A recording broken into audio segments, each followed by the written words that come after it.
Gibbs ऊर्जा, Gibbs ऊर्जा मतलब डेल्टा जी। तो डेल्टा जी बराबर फार्मूला क्या बना था, N F into E cell, E cell यही तो बना था ना। गिब्स ऊर्जा का फार्मूला डेल्टा जी बराबर N F E cell, E cell का मतलब ई सेल का विद्युत वाहक बल या ईएमएफ कुछ भी कह दो, है ना। ये संबंध हुआ था। अगर ये गिब्स ऊर्जा का, अगर हम मानक स्थिति में देखें, मानक स्थिति में, तो मानक स्थिति में डेल्टा जी पर क्या लग जाएगा, जीरो, डेल्टा जी पर जीरो। तो यहां पर हो जाएगा एन एफ ई सेल के क्या हो जाएगा, जीरो, मतलब मानक सेल विभवित हो जाएगा ना। मानक सेल में मानक स्थिति होती है ना, मानक स्थिति बता ही चुके हैं ना कि अगर मानक स्थिति होती है, मानक स्थिति मतलब अगर जो भी अपघट्य भरा है, जो भी सेल में अपघट्य भरा है उसकी सांद्रता कितनी हो, 1 मोल, उसका दाब कितना हो 25, और उसमें टेम्परेचर कितना हो 298 केल्विन, 298 केल्विन हो, तो वो स्थिति मानक स्थिति कहलाती है ना। तो अगर गिब्स ऊर्जा ऐसे ये होता है मानक की स्थिति में गिब्स ऊर्जा, तो अगर मानक स्थिति निकाल है कोई भी चीज, जैसे हम वहां पर ईएमएफ या सेल का विद्युत वाहक बल निकाल रहे थे, तो ई सेल बराबर ई कैथोड माइनस ई एनोड होता था ना, ई कैथोड माइनस ई एनोड। तो देखो यहाँ पर लग जाएगा माइनस, और यहाँ भी क्या लगा था, माइनस लगा था ना। तो अगर ई कैथोड माइनस ई एनोड, लेकिन जब मानक स्थिति में लगाएंगे तो यहाँ क्या लगा देंगे, जीरो लगा देंगे, ठीक। तो अगर नष्ट समीकरण पढ़ना तो गिब्स ऊर्जा ये होता है, मानक स्थिति में गिब्स ऊर्जा ये होता है, ठीक। तो अगर गिब्स ऊर्जा में संबंध, गिब्स ऊर्जा का संबंध मतलब नष्ट समीकरण जो था एक गिब्स ऊर्जा का एक संबंध था, गिब्स ऊर्जा का एक संबंध। वो गिब्स ऊर्जा का संबंध ये बताता था कि अगर डेल्टा जी बराबर डेल्टा, नमस्ते, delta G 0 plus R T L N और इंटू क्यू, ये होता था गिब्स ऊर्जा का संबंध, गिब्स ऊर्जा का संबंध डेल्टा जी, इसी से बनेगा नष्ट समीकरण। देखो ये गिब्स ऊर्जा का कल मान बता दिए थे ना, डेल्टा जी बराबर N F into E cell. N क्या है, इलेक्ट्रॉनों की संख्या, सेल अभिक्रिया में जो भी इलेक्ट्रॉन भाग ले रहे हैं उनकी संख्या क्या होती थी, एन। एफ क्या होता था, 96,500 कूलाम, 96,500 कूलाम 1 फैरेड के बराबर, 1 फैरेड के बराबर। तो यहाँ पर जैसा मानक स्थिति में देखेंगे तो delta G N F E cell 0 लग जाएगा ना, इन बातों में कोई दिक्कत तो नहीं ना। तो अगर गिब्स ऊर्जा का संबंध होता है इसी से नष्ट समीकरण, तो डेल्टा जी बराबर delta G 0 R T L N और इंटू कितना लिखा है, क्यों। यहाँ पर क्यों क्या है, जैसे कोई समीकरण है,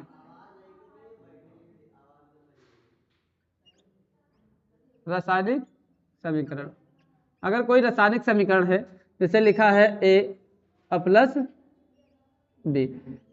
बी लिखा, और यहाँ क्या बन रहा है सी प्लस डी।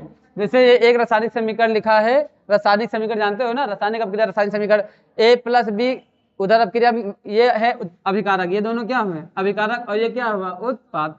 तो यहाँ कुछ गुणे में लगे होते हैं कि नहीं, यहाँ पर कुछ गुणे में, यहाँ पर जैसे ए गुणे में है, यहाँ क्या है बी, यहाँ स्मॉल सी है और यहाँ स्मॉल डी है, स्मॉल डी, ये हो गया ना।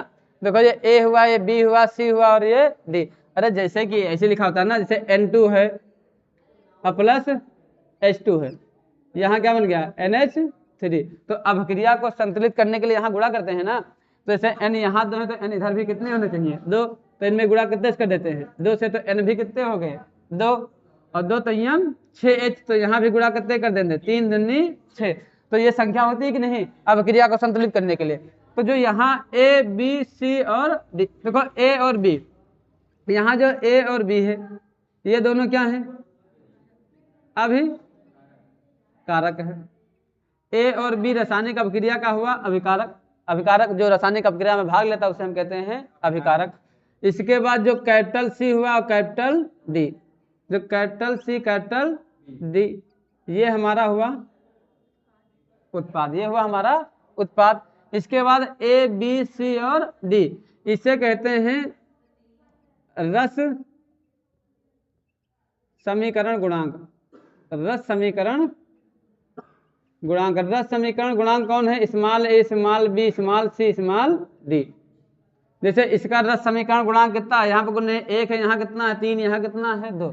इन्हें कहते हैं रस समीकरण गुणांक। गुणांक वे होते हैं जो गुणे में होते हैं, तो जो अभिकारक और उत्पाद के गुणे में जो भी संख्याएं होती हैं उसे कहते हैं रस समीकरण गुणांक। यहाँ पर रस समीकरण गुणांक कितना है? ए बी सी और डी हुआ। ठीक, मतलब यहाँ पर हम क्यों का मान निकलवा रहे हैं ना, कि में क्यों क्या हुआ, ये बात समझ रहे हो ना अच्छे से। तो जब कभी क्यों का मान निकालते हैं तो क्यों का मान देखो, ऊपर अभिकारक की सांद्रता, ऊपर उत्पाद की सांद्रता, ऊपर उत्पाद की सांद्रता। उत्पाद कौन है? सी और डी। तो उत्पाद एक हुआ सी और इसके बाद कौन हुआ? डी। ऊपर उत्पाद की सांद्रता, नीचे अभिकारक की सांद्रता, नीचे अभिकारक की सांद्रता। अभिकारक कौन है? ए और बी। तो नीचे लिख दो ए और बी। बात समझे कि नहीं? अगर क्यों कभी भी किसी भी समीकरण में, रासायनिक समीकरण में क्यों का मान निकालना है, रस समीकरण समीकरण नहीं तो रस समीकरण, तो अगर क्यों का मान निकालना तो ऊपर अभिकारक का जो उत्पाद है, जो क्या है उत्पाद की सांद्रता, और बटे में अभिकारक की सांद्रता। अब देखो यहाँ पर सी के ऊपर जो सी है ना उत्पाद है, तो इसका रस समीकरण गुणांक इसके ऊपर, जैसे सी के ऊपर सी के आगे सी था तो ऊपर सी हो जाएगा, डी के आगे क्या था? डी, तो यहाँ क्या हो जाएगा? डी। और अगर यहाँ पर ए के ऊपर क्या था? ए के आगे क्या था? स्मॉल ए, तो यहाँ स्मॉल ए हो जाएगा। और अगर बी के ऊपर क्या है? स्मॉल बी है, तो क्या हो जाएगा? बी। ये क्यों, किसी भी समीकरण का क्यों इसी प्रकार निकलता है। ठीक, बात समझे कि नहीं? मतलब एक नस समीकरण करवाया तो ऊर्जा, गिब्स ऊर्जा का संबंध होता है डेल्टा जी। डेल्टा जी जैसे हम एक अपक्रिया हम करवा ली, इसी प्रकार ये क्रिया यहाँ लिख लो, ए बी, ए और बी। तो यहाँ क्या बन गया है? कैपिटल सी और कैपिटल डी। ये इधर भी बन सकता था, इधर भी बन सकता था। तो यहाँ पर ये ए हुआ था, यहाँ पर क्या हुआ था? ये बी, ये स्मॉल सी और ये स्मॉल डी हुआ। ठीक, तो जी जो इनमें गिब्स ऊर्जा का संबंध होगा डेल्टा जी नॉट या डेल्टा जी जीरो, इसके बाद plus R T L N into Q. क्यों क्या हुआ समझ रहे हो ना? क्यों कभी भी निकालना हो तो उत्पाद की सांद्रता, उत्पाद की सांद्रता की पावर क्या कर देना, देखो उत्पाद किस क्या हुई? सांद्रता, और नीचे क्या हुआ? अभिकारक की सांद्रता हो गई ना। इसके बाद इनके ऊपर पावर, देखो अगर ये उत्पाद बना तो इस उत्पाद का रस समीकरण गुणांक कितना था? सी, तो उसकी पावर कितना कर देना? सी। ये उत्पाद था डी, ये उत्पाद कौन था? डी। तो इस डी उत्पाद का रस समीकरण गुणांक कितना था? स्मॉल डी था, स्मॉल डी था। बात समझे कि नहीं? जैसे हम अभिक्रिया यहाँ पर करवाए थे N2 + H2, N2 + H2, जैसे हम यहाँ NH3 बनाए थे, यहाँ गुणा कितने कर दिए थे? 2, और यहाँ गुणा कितने कर दिए थे? 3। तो अगर कोई पूछता H2 का, किसका? H2 का रस समीकरण गुणांक, रस समीकरण गुणांक तो कितना हो जाता? 3 ही तो हो जाता। NH3 का रस समीकरण गुणांक कितना हो जाता? 2। तो वैसे इनके गुणांक की पावर जाती है, ये क्या निकल जाता है? क्यों निकल जाता है। जब इनसे न्यूमेरिकल लगवाएं तो अच्छा समझ आ जाएगा कि मतलब इनका प्रयोग कहाँ होता है। ठीक, पहले भी ये देखो ये कितना हुआ, मतलब पहले नस समीकरण का संबंध, मतलब नस समीकरण प्राप्त करो ना। डेल्टा जी तो डेल्टा जी का मान कितना है? माइनस का एन एफ, माइनस का N F into E cell, E cell ये तो हुआ ना, बराबर डेल्टा जी जीरो का मान कितना है? उसका मान भी कितना आया है? एन एफ ई सेल की पावर कितनी लगा देंगे? 0। और यहाँ क्या हुआ? R T L N into Q, L N into Q इतना, हाँ एल एन कहो चाहे लॉग कहो, एल एन कहो चाहे लॉग। देखो जैसे लॉग में होता है, चाहे तुम इसे लॉग एक्स कहो, लॉग एक्स कहो, और चाहे क्या कहो? एल एन, बात एक ही हुई। चाहे log x कहो चाहे ln कहो, बात एक ही हुई। ठीक, कोई दिक्कत तो नहीं ना? ये ln मतलब log है, ये क्या है? log है। अगर देखो nf यहाँ है, nf यहाँ है, लेकिन यहाँ nf नहीं है, तो क्या करो? दोनों पक्षों में,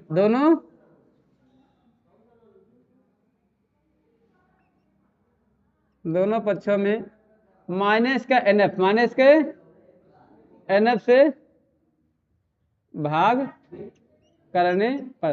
देखो हमारा लक्ष्य ये होता है कि कोई चीज छोटा हो जाए, कोई चीज छोटा हो जाए। देखो NF बार बार था कि नहीं, तो अगर हम NF से भाग कर देंगे तो NF यहाँ से भी कट जाएगा, यहाँ से भी कट जाएगा, तो यहाँ लेकिन एक बार NF बच जाएगा, तो एक ही बार बचेगा, कैलकुलेशन क्या हो जाएगी, कम हो जाएगी। दोनों पक्षों में माइनस के NF से भाग कर दिया जाए। देखो यहाँ पर क्या लिखा है, माइनस का NF, माइनस का NF E cell, E cell, यहाँ बटे में क्या कर देंगे, माइनस के NF से भाग, माइनस के NF से। यहाँ भी क्या था, NF ई सेल की पावर क्या कर देंगे 0, बटे में भाग किसे कर देंगे N इंटू F। अगर यहाँ है RT, इनके बटे में भी क्या कर देंगे N F ln into Q, ln into Q. देखो NF से NF कैंसिल, NF से NF कैंसिल, माइनस भी कैंसिल हो गया। तो अगर यहाँ NF से NF पूरा कैंसिल हो गया तो यहाँ क्या बचा है, ई सेल बराबर, यहाँ भी NF से NF कैंसिल हो गया तो ई सेल, और यहाँ क्या बचा है RT ln क्यों, और बटे क्या हुआ है NF। यहाँ माइनस लग जाएगा, यहाँ क्या लग जाएगा माइनस, तो इस माइनस को तुम यहाँ भी लगा सकते हो, यह माइनस हटा दो। देखो यहाँ भी क्या लगा दिए हम, माइनस, यहाँ लगा दिए माइनस, तो इस माइनस को यहाँ भी तो लगा सकते हैं ना। तो ये क्या हुआ, ई सेल बराबर ई सेल 0 RT ln क्यों बटे NF, क्यों बटे NF। यही क्या हुआ नस समीकरण। नस समीकरण को ऐसे और अच्छे से लिख, मतलब इनको यहाँ उतार लो, बताया उतार लो, ये बात में कोई दिक्कत तो नहीं ना, कोई दिक्कत नहीं ना, रोक दे, रोक।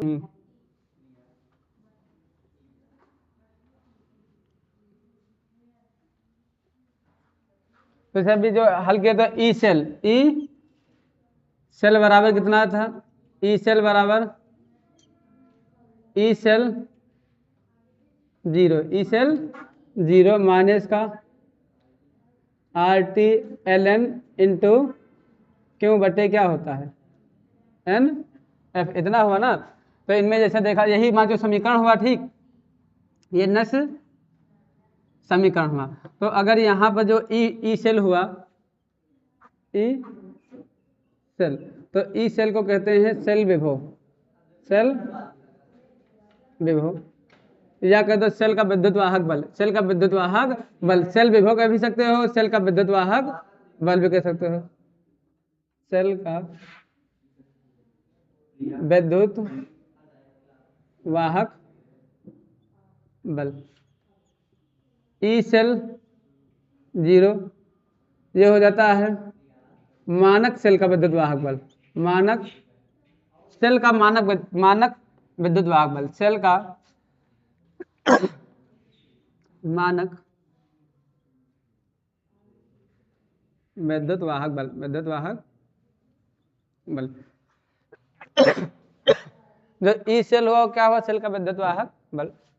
ई सेल 0 क्या हुआ, सेल का मानक विद्युत वाहक बल। मानक विद्युत वाहक बल समझ रहे हो ना, जब किसी सेल का, सेल में जो मतलब जो अपघट्य भरा उसकी सांद्रता कितनी हो 1, उसकी सांद्रता 1 हो, उसका दाब कितना हो 25, दाब हो 25, और उस पर ताप कितना हो 298 केल्विन। तो जो उस सेल का विभव आए तो उस सेल के विभव को हम क्या कहते हैं, मानक सेल विभव, मानक सेल विभव। इन बातों में कोई दिक्कत तो नहीं। जो यहाँ पर n है, n जो हुआ इलेक्ट्रॉनों की संख्या, इलेक्ट्रॉनों की संख्या, मतलब जो कोई भी रासायनिक अपक्रिया हो रही है उसमें कितने, जब सेल अपक्रिया होगी, सेल अपक्रिया होगी तो उसमें एक रासायनिक समीकरण होगा ना, तो उस रासायनिक समीकरण में जो इलेक्ट्रॉनों की संख्या होगी किससे होगी, n। जो F है, तो F का मान फिक्स है 96,500, 96,500 कूलाम, 96,500 कूलाम। जबकि जो R है, R एक प्रकार का नियतांक है, R एक प्रकार का नियतांक है, इसका मान होता है 1.196, 8.196, 8.196 आर का मान, ठीक। यहाँ टेम्परेचर है ताप है, तो इसका मान तुम कितना रख सकते हो, 298 केल्विन इतना रख सकते हो। ठीक, बात समझ रहे हो कि नहीं। ये T है, एक नियतांक है। ln हम बताए कि देखो अगर ln है, ln को तुम log x भी लिख सकते हो, log x भी लिख सकते हो। ठीक, कोई दिक्कत तो नहीं। अगर log x में यहाँ कुछ नहीं तो बेस कितना होता है, e। बेस क्या होता है, e। यहाँ पर इसे पढ़ोगे log x बेस e पढ़ोगे। ठीक, कोई दिक्कत तो नहीं। कब जब रासायनिक बलगतिकी एक चैप्टर पढ़ाए थे तो वहां पर log, जैसे log e है ना, यहाँ पर x है, तो इस बेस को तुम 10 में बदलना चाहते हो। बेस क्या करना चाहते हो, 10। तो इनमें गुणा कितने कर दोगे, 2.303। और अब इसका बेस कितना हो जाएगा, 10। बेस कितना हो जाएगा, 10। नहीं समझे, देखो अगर यहाँ पर लिखा है log m, तो यहाँ कुछ नहीं लगा तो कितना लिखा है, a। log m लिखा है, log कितना लिखा है, m। और बेस, इसका बेस कितना होता है, a। बेस मतलब आधा। ठीक, e हुआ। ठीक, अगर इस बेस को तुम 10 में बदलना चाहते हो, बेस को 10 में, तो यहाँ गुणा कितने कर दोगे, 2.303। इसका गुणा करना ही पड़ेगा अगर तुमको बेस कितना बनाना है, 10। नियम में होता है कि इनमें गुणा कितने कर दोगे, 2.303 से। यहाँ पर m है तो यहाँ क्या उतार दोगे, m। कोई दिक्कत तो नहीं ना, मतलब अगर इसे बदलना तो इतना करना ही पड़ेगा। ठीक, जब प्रथम कोटि की अभिक्रिया पढ़ोगे ना तो वहां भी तो 2.303 से गुणा कर दिया जाता है। ठीक, ये चूंकि बेस कितना करना है, 10। बेस कितना करना है, 10 करना है। ठीक, तो अगर इसे और आगे विस्तार से करना चाहते हो तो ई सेल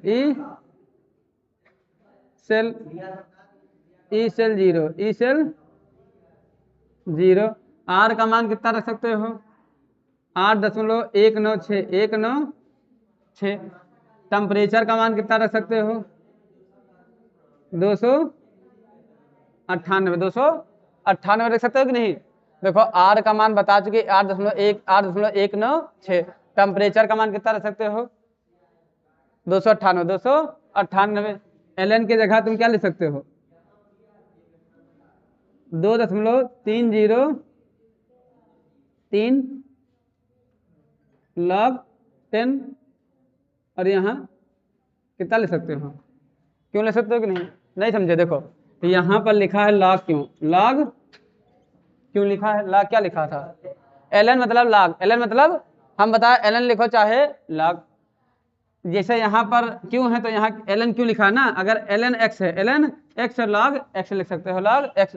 यहाँ पर क्या लिखा है, ln क्यों, तो ln जैसे यहाँ पर ये ln क्यों था, ln क्यों, तो इसे log क्यों लिख सकते हो कि नहीं, log क्यों। यहाँ कुछ नहीं तो बेस कितना हुआ, e ही तो हुआ, बेस कितना हुआ, e।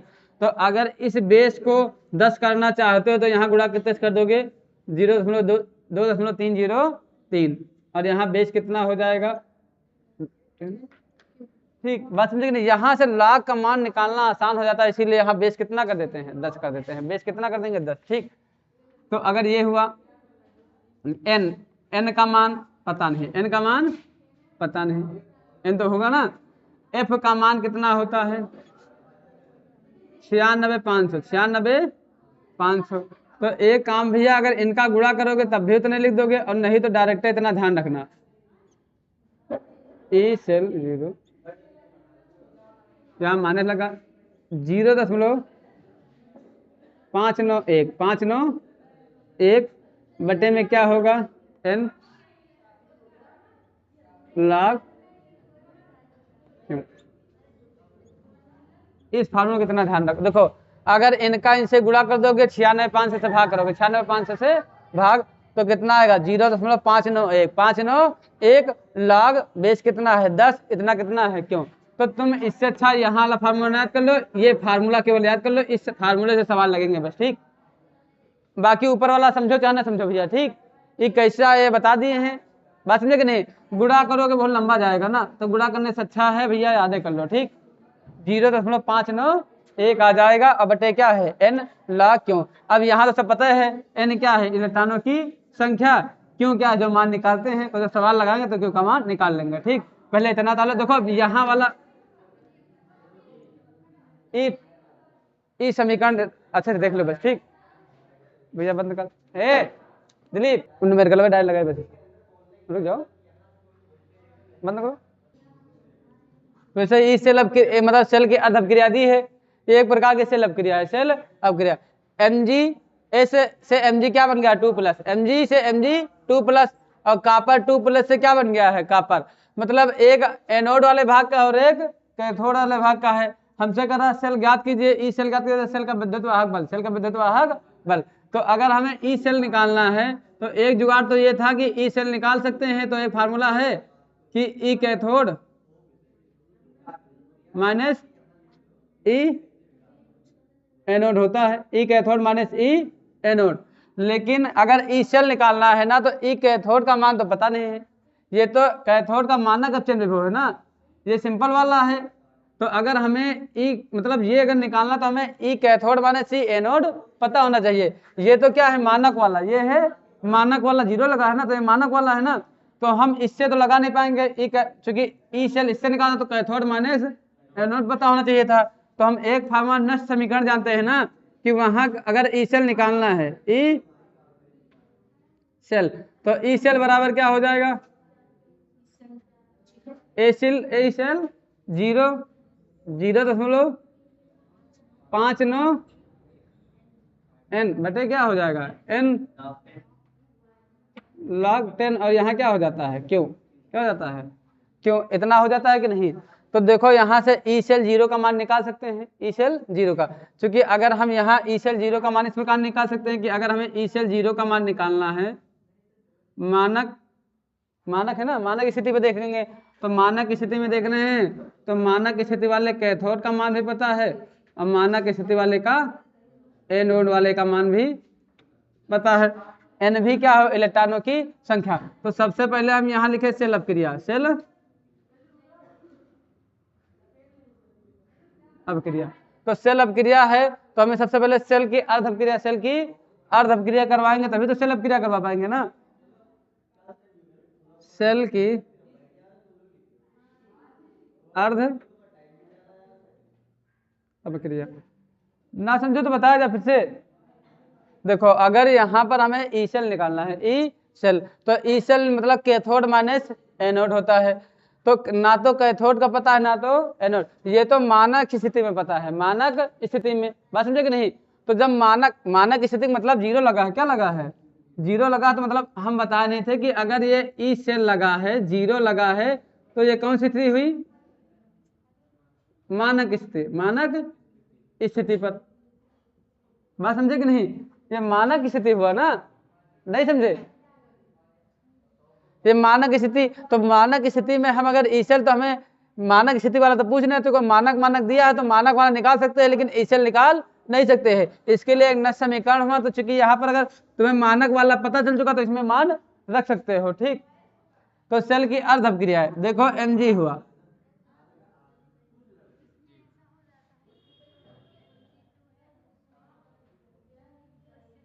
हाँ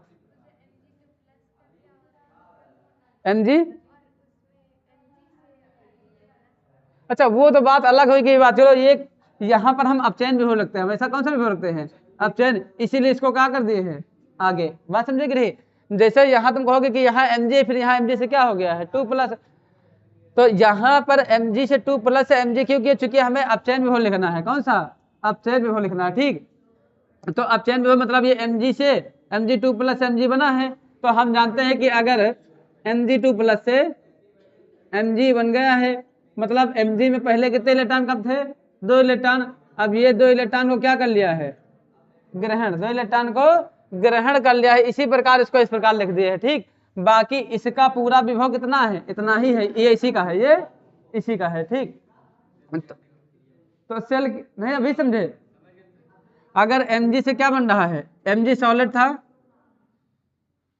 तो क्या बन गया है Mg 2+, Mg 2+, मतलब 2+ होने का मतलब ये 2 इलेक्ट्रॉन को क्या कर दिया है, त्याग दिया है, 2 इलेक्ट्रॉन को त्याग दिया गया, ये सेल की अर्ध अपक्रिया हुई। और ये अगर यहाँ पर इलेक्ट्रॉन को त्यागा गया है, इलेक्ट्रॉन को त्यागा गया है, तो इलेक्ट्रॉन को त्यागा गया मतलब यहाँ पर क्या हुआ है ऑक्सीकरण हुआ है कि नहीं, ऑक्सीकरण।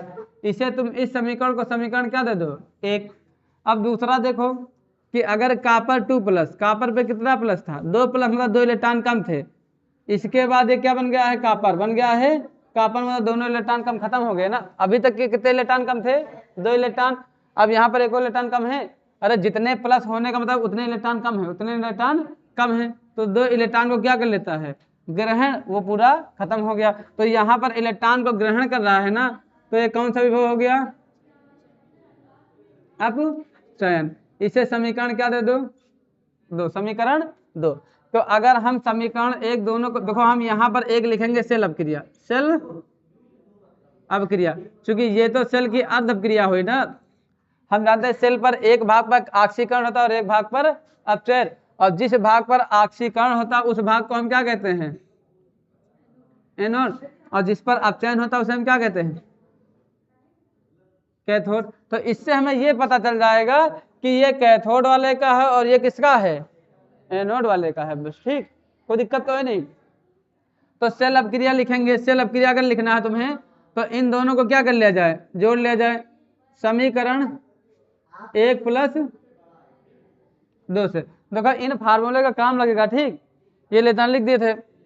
समीकरण 1 + 2 से अगर इन दोनों को जोड़ लिया जाए तो देखो Mg है, 2 इलेक्ट्रॉन से 2 इलेक्ट्रॉन क्या हो जाएंगे, कैंसिल। देखो ये 2 इलेक्ट्रॉन प्लस में इधर आए, कैसा हो जाएगा, माने में। तो 2 इलेक्ट्रॉन से 2 इलेक्ट्रॉन कैंसिल, इधर वाला पद इधर लिख दो, Mg सॉलिड। इसके बाद कॉपर 2+, कॉपर 2+। इसके बाद यहां पर क्या है, कॉपर, और क्या दिया है, Mg2+, Mg2+। अब सोचो कि यहां पर ये Mg है, किस अवस्था में था, सॉलिड वाले में, ठीक। ये जो कॉपर 2+ था, कॉपर, ये हुई सेल अपक्रिया। कॉपर 2+ की सांद्रता जो कितनी दी है गई है, 1 × 10⁻⁻1, इतनी तो दी गई है। इसके बाद यहाँ कॉपर है Mg2+, Mg2+ की कितनी दी गई है, 0.1। इन बातों में कोई दिक्कत तो नहीं ना समझो, बताया जाए, समझ रहे हो ना। तो देखो यहाँ पर हमें पहले ई सेल 0 का मान निकाल ले, ई सेल 0 का मान निकाल ले। तो ई सेल 0 बराबर क्या हो जाएगा, ई कैथोड माइनस ई एनोड। और हमें पता है कि यहाँ पर कैथोड वाला कौन सा है, कॉपर वाला। कौन है, कॉपर वाला कौन है, कैथोड। तो कॉपर वाला कैथोड मतलब ये कैथोड है, तो इसका मान कितना है, 0.34। Minus anode, minus anode, inode कौन है, Mg वाला, एनोड है Mg वाला। तो Mg वाला माइनस पहले लगे और माइनस वहां भी लगा, 2.37, 2.37 माइनस माइनस क्या हो जाएगा, प्लस, माइनस माइनस प्लस हो गया, 2.37, 2.37 जोड़ लो, 7 4 11 कितना हो जाएगा, 1 3 3 6 और 1 कितना हो जाएगा, 7, और यहाँ कितना है, 2। तो ई सेल 0 का मान कितना आ गया, 0.71 वोल्ट, 0.71। ये किसका मान आ गया, ई सेल 0 का मान। कुछ बात समझ रहे हो कि नहीं, ना समझे बताया जाए। ई सेल 0 का मान इतना चालू है, बताया। तो इनमें सब मान पुट कर देंगे। देखो न समीकरण में अगर ई सेल का मान निकालना है, ई सेल, तो अगर ई सेल का मान निकालना तो हम मान किसका रखेंगे, ई सेल 0 का माइनस 0.591, 591 बटे क्या होता है, n log 10। और यहाँ क्या लगा देते हैं, क्यों, ठीक। यहाँ किससे कोई दिक्कत तो नहीं ना, ला क्यों हुआ, पड़ा जैसे क्यों है, जैसे ई सेल हुआ, ई सेल हुआ।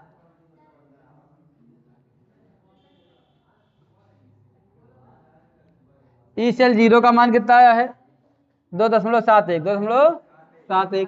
तो यहाँ रख दो 2.71, यहाँ 0.591। एन क्या हुई थी, इलेक्ट्रॉनों की संख्या, जितने इलेक्ट्रॉन लेन देन हो। तो यहाँ कितने इलेक्ट्रॉन के लेन देन हो रहा था, 2। तो एन का मान यहाँ कितना है, 2 है, एन का मान हो गया 2। बात समझे कि नहीं, एन मतलब इलेक्ट्रॉनों की संख्या। तो यहाँ n का मान कितना रख दिए 2। अब इसके बाद यहाँ log q का मान कैसे रखा था, है ना, जैसे log q, और हम q बता ही चुके थे अगर q तुम्हें निकालना है तो अभिकारक की सांद्रता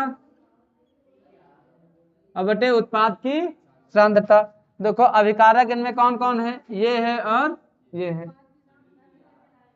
उत्पाद की सांद्रता बटे अभिकारक की सांद्रता, ऊपर लिखेंगे उत्पाद की सांद्रता और नीचे लिखेंगे अभिकारक की सांद्रता। नियम ये तो कहता है ना। अगर देखो यहाँ उत्पाद कौन है, ये है और ये है, ये किस अवस्था में है, सॉलिड। ये कौन सी अवस्था में है, सॉलिड है कि नहीं। तो हम भैया जो अवस्था लेंगे, जैसे ये उत्पाद है ना, और जबकि जैसे यहाँ पर ये किस अवस्था में है, सॉलिड। अगर ये सॉलिड है तो ये कैसा होगा, AQ मतलब जलीय। कौन सी अवस्था में होगा, जलीय। अगर यहाँ पर ये सॉलिड है तो ये कौन सा होगा, AQ होगा कि नहीं।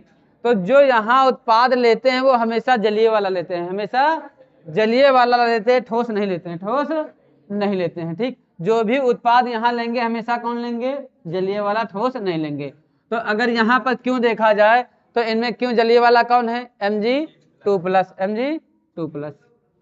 तो ये Mg2+ की यहाँ पर क्या लिखेंगे, सांद्रता। Mg2+ की मतलब अगर यहाँ क्यू का मान निकाल के दिखाएं तो यहाँ पर क्या हो जाएगा, Mg2+ की सांद्रता, Mg2+ की सांद्रता और बटे उत्पाद की अभिकारक की सांद्रता। अभिकारक की जो अभिकारक हुआ तो अभिकारक किसको लेंगे, Copper2+। तो यहाँ Copper2+ की सांद्रता, Copper2+ की। यहाँ पावर कितनी करते थे, देखो यहाँ पावर कुने तो कितनी है, 1, यहाँ आगे कुने कितना है 1, तो इनकी भी पावर 1 बटे इनकी भी पावर कितनी कर देंगे 1। मतलब अगर यहाँ 2.71 2.71 0.591 और बटन कितना है 2। तो यहाँ जो क्यों था तो log क्यों की जगह हम क्या लिख सकते हैं, Mg2+ और बटे Copper2+, Copper2+। 2.71 अगर इनको भाग करोगे 2 दूनम 4, 1 बचा 18 हो जाएगा, 2 9 18, 1 बचा 2 पंचे 10, फिर 2 पंचे 10, 3 अंक बाद दशमलव मार, टोटल कितने अंक बाद दशमलव हो जाएगा, 4 अंक बाद दशमलव, 4 अंक बाद दशमलव। लॉग यहाँ बेस कितना है 10। Mg2+ की सांद्रता, Mg2+ की सांद्रता कितनी दी है 1.1, मतलब ये Mg2+ की सांद्रता दी गई है 0.1, जगह कम होती है बटे में Copper2+ की, Copper2+ की सांद्रता कितनी दी गई है 1 × 10⁻⁻1, 1 × 10⁻⁻1 तो दी गई है ना। तो अगर यहाँ 2.71 0.002 देखो यहाँ पर 0.295 हो जाएगा ना, 295 लॉग यहाँ 10 होगा। अगर यहाँ 10⁻⁻1 ऊपर देखो ऐसे दशमलव हटा दोगे बटे में कितना हो जाएगा, 10 ही तो हो जाएगा।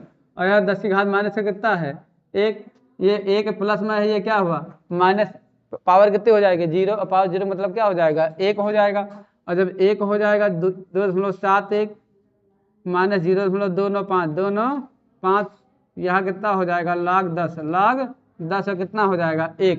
और ये पता होना चाहिए कि जो log 1 का मान होता है, log 1 का मान कितना होता है 0, 1 का मान 0 हुआ तो टोटल कितना हो जाएगा, ये पूरा 0 हो जाएगा। तो ई सेल का मान कितना आ गया 2.71 वोल्ट आंसर हो जाएगा। ठीक, बस उससे भी वही आएगा लेकिन वो सही तरीका नहीं ना, समझे कि नहीं, सही तरीका ये है। ठीक।